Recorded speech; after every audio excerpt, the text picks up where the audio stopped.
வணக்கம் மக்களே. ரேஷன் அட்டை வைத்திருக்கும் அனைவருக்கும் இரண்டு மிக மிக முக்கிய அறிவிப்பு வெளியாயிருக்கு. இதை பற்றின முழு விவரங்களையும் தெரிஞ்சுக்க வீடியோ கொஞ்சம் கூட ஸ்கிப் பண்ணாமல் கடைசி வரைக்கும் முழுமையாக பாருங்கள். இதுதான் முதன்முறையாக நம்ம வீடியோ பார்க்குறீங்கன்னா மறக்காம நம்ம சேனலை சப்ஸ்கிரைப் பண்ணிட்டு அந்த லைக் பட்டனை தட்டி விட்டுருங்க. வாங்க வீடியோக்குள்ளே போகலாம். தமிழ்நாட்டில் 5 வகை ரேஷன் கார்டுகள் இருக்கின்றன. முன்னுரிமை அட்டைகள் PHS, முன்னுரிமை அந்தியோதய அன்ன யோஜனா PHS AAY, முன்னுரிமையற்ற அட்டைகள் NPHS, சர்க்கரை விருப்ப அட்டைகள் NPHS-S, பொருளில்லா அட்டை NPHS-NC ஆகிய வகைகள் ரேஷன் கார்டில் இருக்கின்றன. இதில் முன்னுரிமை அட்டைகளுக்கு சர்க்கரை உள்ளடங்கிய அனைத்து பொருட்களும் கிடைக்கும். முன்னுரிமை அந்தியோதய அன்ன யோஜனா PHS AAY அட்டைகளுக்கு மட்டும் 35 கிலோ அரிசி உட்பட அனைத்து பொருட்களும் கிடைக்கும்.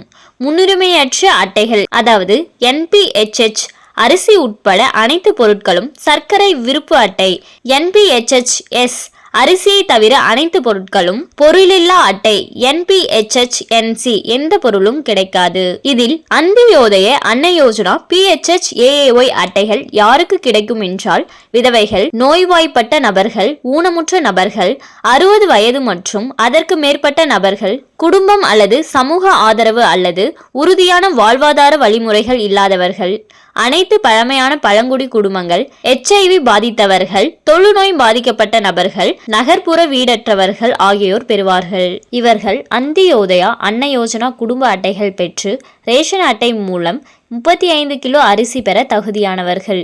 இந்த திட்டம் எல்லா மாநிலத்திலும் செயல்படுத்தப்படுகிறது.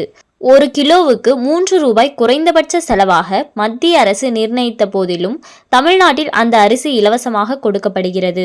ரேஷன் அட்டைக்கு விண்ணப்பிக்கும் போது எந்த வகை கார்டு வேண்டும் என்பதை தெளிவாக குறிப்பிட வேண்டும். உங்களின் பொருளாதார சூழல் மற்றும் வறுமை கோடு அளவுகோல்களை வைத்து அந்தந்த பகுதிகளை சேர்ந்த உணவு பாதுகாப்பு வழங்கல் துறை அதிகாரிகள் ஆய்வு செய்வார்கள். உங்கள் விண்ணப்பத்தில் குறிப்பிட்ட தகவல்கள் அனைத்தும் உண்மை என்றால் குறிப்பிட்ட வகையை சேர்ந்த ரேஷன் கார்டு கிடைக்கும். தகவல்கள் மாறுபட்டால் ரேஷன் கார்டு விண்ணப்பம் ரத்து செய்யும் வாய்ப்புகள் உள்ளன. அதனால் புதிய ரேஷன் கார்டுகளுக்கு விண்ணப்பிக்கும் போது மலிவு விலையில் ரேஷன் பொருட்கள் வாங்க வேண்டும் என்பதற்காக தவறான தகவல்களை கொடுத்தால் உங்கள் விண்ணப்பம் பரிசீலனையிலே நிராகரிக்கப்படும். ஸோ யாராச்சும் புதிய ரேஷன் கார்டு வாங்க போறீங்க அப்படின்னா உங்களோட தகவல்களை கரெக்டாக கொடுங்க. அப்படி நீங்கள் எல்லா பொருட்களும் நமக்கு கிடைக்கணும் அப்படின்னு நினச்சிக்கிட்டு நீங்கள் தவறான தகவல்களை கொடுத்தீங்கன்னா பரிசீலனையிலே பார்த்தீங்கன்னா உங்களோட விண்ணப்பம் நிராகரிக்கப்பட்டு.